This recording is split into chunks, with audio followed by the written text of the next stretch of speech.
On est avec vous, les gars. 20, 25, 30 ans, on ne sait plus exactement depuis combien de temps les automobilistes de Denver n'avaient pas croisé des grévistes. Ces gars-là, tous les jours, ils travaillent dur. On donne beaucoup d'argent à ce magasin. Ils doivent avoir un revenu décent pour vivre, voilà.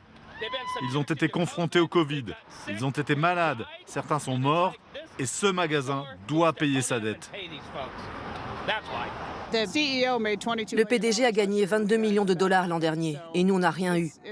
Alors il est temps de partager. C'est une révolution ? Oui, j'aime bien votre façon de voir les choses. Au bout de 2 semaines, les 8000 grévistes ont fini par obtenir une meilleure couverture santé, une augmentation de 2 $ sur une moyenne de 15 $ de l'heure. Le conflit local des supermarchés King Soopers est une de ces grèves qui éclatent depuis des mois à travers tout le pays et qu'étudie James Walsh, professeur de sciences politiques, spécialiste des mouvements sociaux. J'enseigne l'histoire du mouvement ouvrier et pour moi, voilà une occasion d'observer un mouvement social. C'est quelque chose qui fait partie de l'histoire du mouvement ouvrier, un combat pour une vie digne et pour le respect. Bien sûr, c'est lié à la pandémie, mais c'est aussi une nouvelle prise de conscience, parce que nous avons la plus grande disparité de richesse de toute l'histoire des États-Unis. D'un côté, on a 1% d'ultra-riches, et de l'autre, tous ceux qui se battent pour s'offrir une vie décente et payer leurs factures. Et cet écart des richesses est une bulle qui, enfin, est en train d'éclater.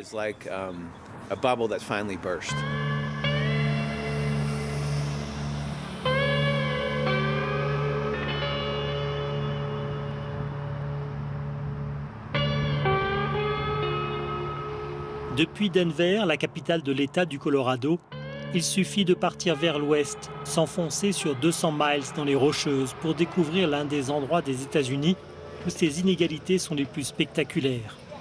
Bienvenue dans la mythique station d'Aspen, la station des milliardaires.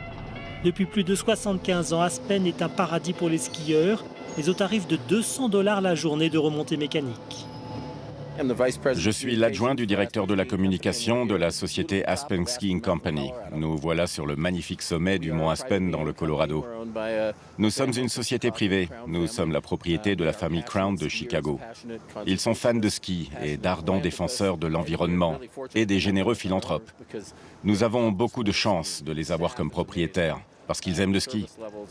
Notre staff est incroyable, la qualité de service exceptionnelle, la nourriture excellente. Alors tout cela fait de nous un endroit un petit peu à part en Amérique du Nord.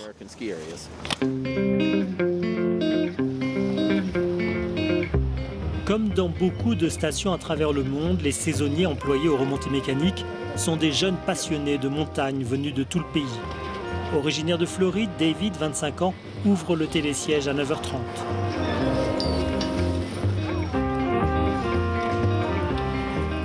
Mon nom est David Richardson. Je travaille ici depuis 3 saisons d'hiver. C'est un bon moyen d'économiser de l'argent. Je gagne à peu près 2400 $ par mois, mais comme mon loyer est de 500 $, il m'en reste 1900. Je dépense environ 400 pour la nourriture, alors il me reste 1500 $ à la fin du mois. Autrefois ville minière, on y extrayait de l'argent. Aspen était encore dans les années 60 une jolie petite station habitée par des idéalistes qui avaient fait le choix de vivre ici, loin de tout, dans cet environnement exceptionnel. Mais aujourd'hui, l'endroit est tout simplement devenu inaccessible. Sur la face sud de la vallée, Red Mountain est le quartier qui regroupe à lui seul les plus grandes fortunes des États-Unis.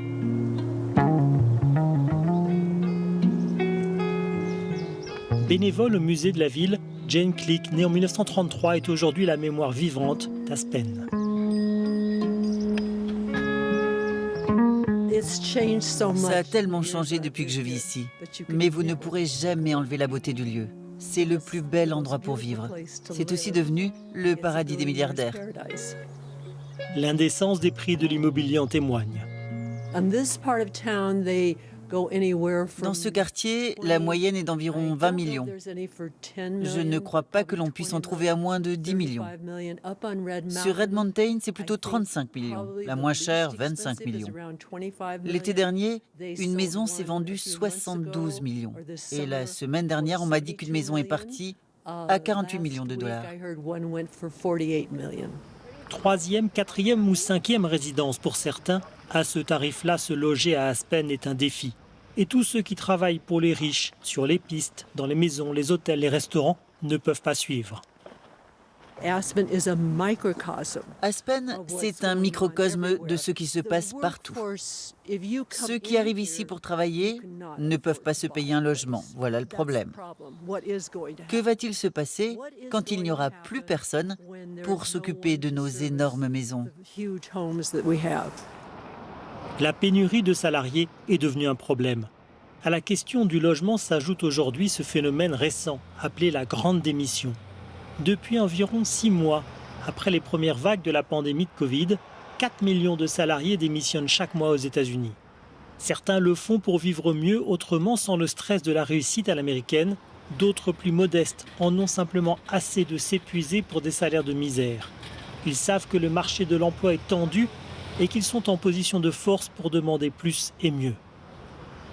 Depuis leur bureau du comté de Pitkin, dont dépend Aspen, Patty Clipper et John Peacock observent le phénomène avec une certaine inquiétude. Où sont passés les salariés? Ils ont trouvé d'autres modes de vie.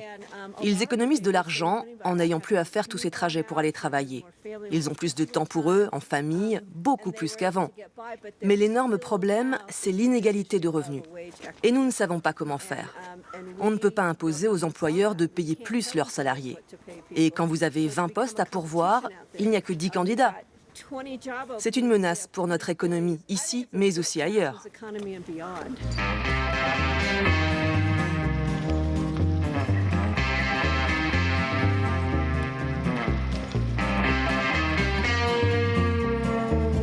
Et les riches réalisent qu'ils ont besoin des pauvres pour vivre à leur façon.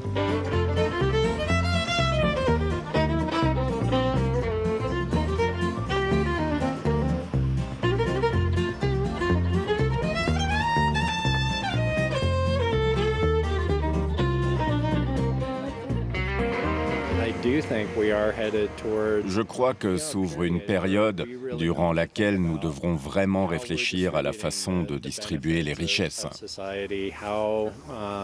Comment faire pour que les gens aient un revenu décent pour vivre, en particulier ici? Parce que dans cette communauté d'Aspen, nous avons besoin de tous ceux qui travaillent pour maintenir ce mode de vie qui est un des piliers de notre communauté.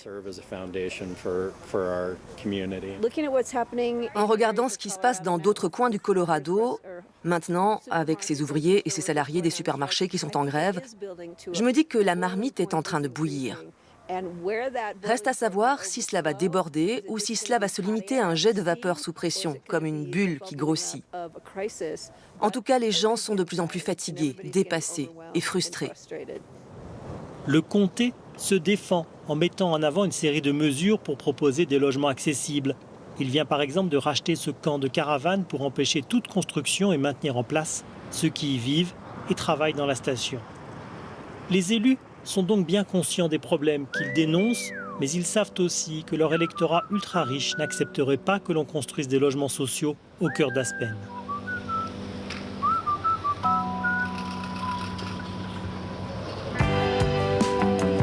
Il est 16h, Oscar, moniteur de snowboard, fait une dernière descente. Lui aussi adore travailler à la montagne, alors il s'est habitué à ses clients richissimes et capricieux qui arrivent avec tous les jours de nouvelles tenues à $2000. Moi, j'adore le surf et ici, j'ai plutôt la belle vie. Parce que parfois, les gens ne viennent même pas au cours. Ou alors, des clients très riches paient la journée entière à $1000 et il ne reste que 2 heures. Alors oui, c'est plutôt facile ici et je sais que mon rôle, c'est simplement d'être au service des riches. Et pour économiser, Oscar a sa méthode à l'heure du déjeuner. Moi, je déjeune tous les jours, mais je n'achète pas mes repas, car si quelqu'un se débarrasse d'un plateau et qu'il reste à manger, je lui demande « Dites, vous avez fini ?» Et la plupart du temps, ils sont ravis de me laisser leur reste. C'est comme ça que je me débrouille pour avoir un bon repas et en général, c'est très bon. Tout le monde ne fait pas ça, oui. Mais moi, ça m'aide beaucoup. Ça me fait économiser des centaines de dollars chaque saison.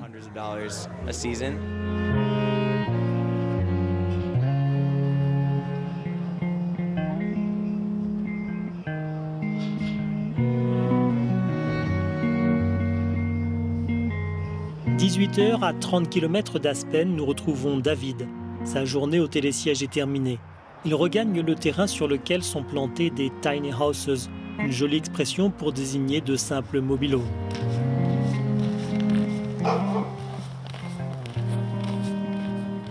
500 $, c'est sans doute le prix d'un bon dîner à Aspen. Et c'est le montant de mon loyer. Franchement, c'est incompréhensible. Une telle disparité de richesse. L'autre jour, je lisais un article où on disait que les milliardaires étaient en train de prendre la place des millionnaires à Aspen en rachetant leur maison. C'est juste dingue pour moi. On est 3 à vivre ici. Je paie mon loyer 100 $ de plus parce que je peux me tenir debout dans ma chambre et pas les autres en haut.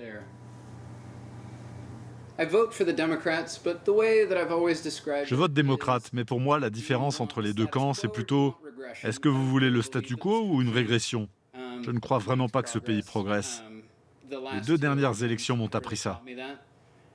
Je crois vraiment qu'entre deux, la question est plutôt allons-nous continuer à réparer les fissures du barrage ou allons-nous laisser le barrage céder?